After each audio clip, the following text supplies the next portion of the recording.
ಬೇಕಿದ್ರೆ ಜಿಲ್ಲಾ ಉಸ್ತುವಾರಿಯನ್ನ ಬದಲು ಮಾಡ್ಕೊಳ್ಬೇಕಾಗಿತ್ತು. ಸಮಯ ಇರ್ಲಿಲ್ವಾ ಸರ್? ಅವ್ರಿಗೆ ಅವಕಾಶ ಮಾಡ್ಕೊಡ್ಬೇಕಿಲ್ರಿ, ಬೇರೆಯವ್ರಿಗೆ ಅವಕಾಶ ಮಾಡ್ಕೊಡ. ಹಾಗೆ ಎಲ್ಲಾರ್ಗು ಒಂದ್ ನಿಮಿಷ ಕೇಳ್ತಾ ಇದ್ರು. ಈಗ ಎಲ್ಲಾರ್ಗು ಒಂದು ಮಂತ್ರಿ ಆದ್ಮೇಲೆ ಎಲ್ಲ ಹೇಳಿ ಅವ್ರಿಗೆ ಜವಾಬ್ದಾರಿ ಕೊಟ್ಟು ನಾನ್ ಬೇಡ ಅಂದ್ಮೇಲೆ ಅವ್ರ ಜವಾಬ್ದಾರಿ ಕೊಟ್ಟಿದ್ದಾರೆ. ಈಗ ಎಲ್ಲ ಯಾರನ್ನ ಮಂತ್ರಿ ಇರ್ಲಿ, ಅವ್ರಿಗೆ ಒಂದ್ ಮಂತ್ರಿ ಆದ್ಮೇಲೆ ಒಂದೇ ಆಸೆ, ಆ ಜಿಲ್ಲೆ ಯಾವ್ದನ ಒಂದ್ ಜಿಲ್ಲೆಯಲ್ಲಿ ಫ್ಲಾಗ್ ಹಾಸ್ಟ್ ಮಾಡ್ಬೇಕಂತ ಒಂದ್ ಆಸೆ ಇರ್ತದೆ.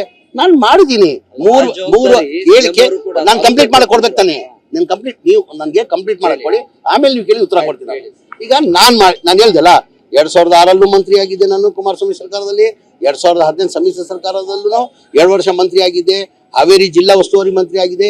ಈಗ 3 ವರ್ಷ ಮಾಡಿದೀನಿ ಸರ್. ಬೇರೆಯವ್ರಿಗೆ ಅವಕಾಶ ಕೊಡ್ಬೇಕು ತಾನೆ, ಹೊಸಬ್ರಿಗೂ ಅವಕಾಶ ಕೊಡ್ಬೇಕು ತಾನೆ. ನಾನು ಇಲ್ಲಿ ಮಾಡಿಲ್ವಾ ಇವತ್ತು? ಬೇರೆಯವ್ರಿಗೂ ಜಿಲ್ಲೆಯಲ್ಲಿ ಅವಕಾಶ ಕೊಡೋದು ಹಿನ್ನೆಲೆಯಲ್ಲಿ ನಾವೇನು ಬಿಜೆಪಿದಲ್ಲಿ ಏನು ಕಲಿಯೋದು ಬೇಕಾಗಿಲ್ಲ. ನಾನು ಮುಂಚೆನೇ ಹೇಳಿದ್ದೀನಿ, ನಾನು ಅವರಿಂದ ಏನು ಕಲಿಯೋದು ಬೇಕಾಗಿಲ್ಲ. ದೇಶದ ಪ್ರೇಮಿ ಯಾರಿಗೆ ಏನಿದೆ ಅಂತ ಎಲ್ಲರಿಗೂ ಗೊತ್ತಿರೋದೇ ವಿಚಾರ. ಖಂಡಿತ ಏನು ಬೇಸರ ಇಲ್ಲ. ನಾನೇನು ಸಿದ್ದರಾಮಯ್ಯ ಟೈಮಲ್ಲಿ ಏನು ಕೇಳ್ಕೊಂಡೆ? ನಾನು ಬೇಕಾದ್ರೆ ಪತ್ರ ನಿಮ್ಗೆ ಕೊಡ್ತೀನಿ, ನಾನು ಮಾಧ್ಯಮದಲ್ಲಿ ಕೊಡ್ತೀನಿ. ನಾನು ಸಿದ್ದರಾಮಯ್ಯ ಮುಖ್ಯಮಂತ್ರಿ ಇರುವಾಗಲೇ ಆವಾಗಲೇ ಪತ್ರ ಬರ್ದಿದ್ದೀನಿ ನಾನು. ಸರ್, ನಾನು ಜಿಲ್ಲಾ ಉಸ್ತುವಾರಿ ಮಂತ್ರಿ ಬೇಡ, ನನ್ನ ಕೆಲಸದ ಒತ್ತಡ ಜಾಸ್ತಿ ಇದೆ. ನಾನು ಏನಕ್ಕಂದ್ರೆ ಜಿಲ್ಲಾ ಉಸ್ತುವಾರಿ ಮಂತ್ರಿ ಆಗೋದು ಹೆಚ್ಚಿಲ್ಲ, ಆ ಜಿಲ್ಲೆಗೆ ಸಮಯನ ಕೊಡಬೇಕು.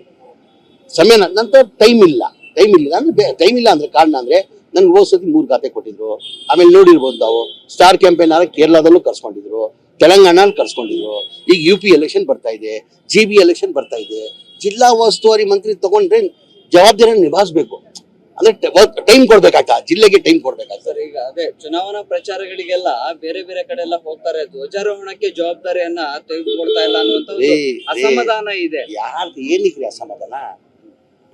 ಫ್ಲಾಗ್ ಹಾಸ್ಟ್ ಮಾಡಿಲ್ವ ನಾನು ಚಾಮರಾಜಪೇಟೆಯಲ್ಲಿ? ಎಲ್ಲ ಒಂದ್ ಕಡೆ ಮಾಡ್ಬೇಕು ತಾನೆ, ಜಿಲ್ಲೆಯಲ್ಲೇ ಮಾಡ್ಬೇಕಂತ ಏನಿದೆ? ಜಿಲ್ಲಾ ಉಸ್ತುವಾರಿಗಳಾಗಿ ಮಾಡೋದು ಬೇರೆ ಅಲ್ಲ ಸರ್. ಇಲ್ಲಿ ನೋಡಿ, ಫ್ಲಾಗ್ ನಾನೇ ಮಾಡಿರೋದು ನೋಡಿ. ಅಲ್ಲಿ ನಮ್ಮ ಆಫೀಸ್ ಮುಂದೆ ಚಾಮರಾಜ ಆಫೀಸ್ ಇದೆ, ಅದು ಇವತ್ತು ಚಾಮರಾಜಪೇಟೆ ಈದ್ಗೆ ಮೈದಾನದಲ್ಲಿ ಮಾಡಿದ್ವಿ ನಾವು. ಎಲ್ಲರಿಗಿಂತ ಖುಷಿ ನನ್ ತಂದಿರೋದಂದ್ರೆ ಚಾಮರಾಜಪೇಟೆ ನಾನು 22 ಮಾಡಿದ್ ಬಿಟ್ರೆ 23 ಮಂತ್ರಿ ಆದೆ. ನಾನು 3 ವರ್ಷದಿಂದ ನಾನು ಚಾಮರಾಜಪೇಟೆಯಲ್ಲಿ ಫ್ಲಾಗ್ ಹಾಸ್ಟ್ ಮಾಡಿರ್ಲಿಲ್ಲ. ಇವತ್ತು ನನ್ಗೆ ಅತ್ಯಂತ ಖುಷಿ ತಂದಿರೋದಂದ್ರೆ ನಾನು ಚಾಮರಾಜಪೇಟೆ ಈದ್ಗಾ ಮೈದಾನ ಫ್ಲಾಗ್ ಹಾಸ್ಟ್ ಮಾಡಿದೀನಿ. ವಿಜಯನಗರ ಜಿಲ್ಲೆ ಜನರು ತುಂಬಾ ನಿರೀಕ್ಷೆ ಇಟ್ಕೊಂಡಿದ್ರು ಸರ್, ಜಮೀರ್ ಸರ್ ಬರ್ತಾರೆ, ಧ್ವಜಾರೋಹಣ ಮಾಡ್ತಾರೆ ಅಂತ ಹೇಳಿ. ಅವರ ಆತರ